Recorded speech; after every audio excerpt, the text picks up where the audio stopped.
तर मंडळी, आज आपण काटेकंद यापासून एक छानसा गोडाचा पदार्थ बनवणार आहोत। काटेकंद म्हणजे रताळ्यासारखाच असतो, खाली कंदमुळं म्हणून येतं।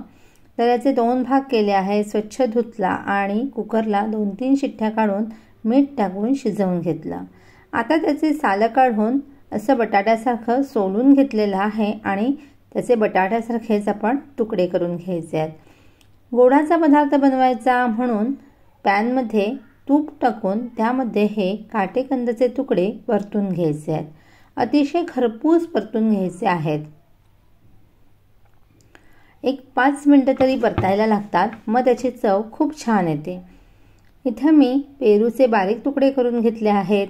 त्याबरोबर सफरचंद, जी गोड-गोड फळं असतात ना, ती आपल्या आवडीनुसार यामध्ये घेतलेली चालतात। तर इथे सफरचंदाचे बारीक तुकडे करून घेतले आहेत। त्याबरोबरच केळ्याचे हे केळ सोलून त्याचे सुद्धा छान असे बारीक तुकडे करून घ्यायचे आहेत। आता पदार्थाचा पौष्टिकपणा वाढवण्यासाठी मी इथे 4 खजूर घेतले आहेत, ते सुद्धा असे बारीक छान तुकडे करून घेतले आहेत। काजू घेतले आहेत 4-5, त्याचे तुकडे करून घ्यायचे आहेत। बघा तुम्ही, हा पदार्थ कितीतरी पौष्टिक होतो। आणि आपल्या आवडीनुसार मनुकांचे सुद्धा मी इथे 2-2 तुकडे केले आहेत। तर एका बाउलमध्ये हे सगळे फळं जी आपण बारीक चिरून घेतलेली आहेत आणि सुकामेवा मिक्स करून घ्यायचा आहे। आता आपण बाउलमध्ये सफरचंद, पेरू, केळी, खजूर, काजू, मनुका आणि आपण छान फ्राय केलेले परतून घेतलेले काटेकंद मिक्स करायचे आहेत।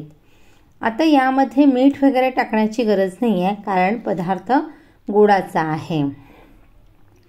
हा जेव्हा आपण एक बाउल म्हणजे एक छोटा बाउल घेऊ, तेव्हा अतिशय पौष्टिक असा नाश्ता आपला होऊन जाणार आहे। आता आवडीनुसार याच्यामध्ये मध टाकायचे आहे। इथे मी 2 चमचे मध वापरले आहे। अगदी मध वापरायची नसेल तरीही चालू शकतं, कारण की फळंसुद्धा यामध्ये जी वापरली आहेत ती गोडच आहेत। तर सर्व साहित्य मिक्स करून आपण सर्विंग बाउलमध्ये काढून घेऊया। तर तुम्ही पाहाल की बघा केवढा मोठा बाउल भरला आहे, याचा अर्थ ही 2 ते 3 माणसाचं सर्विंग झालेलं आहे एकेका फळाचा वापर करून। आणि त्यावर मस्त असे 2-3 बदाम मी बारीक चिरून टाकलेले आहेत। तर अशा पद्धतीने हा पोटभरीचा पौष्टिक नाश्ता तुम्हाला आवडला असेल तर लाईक, शेअर, सबस्क्राईब करा। थँक्यू।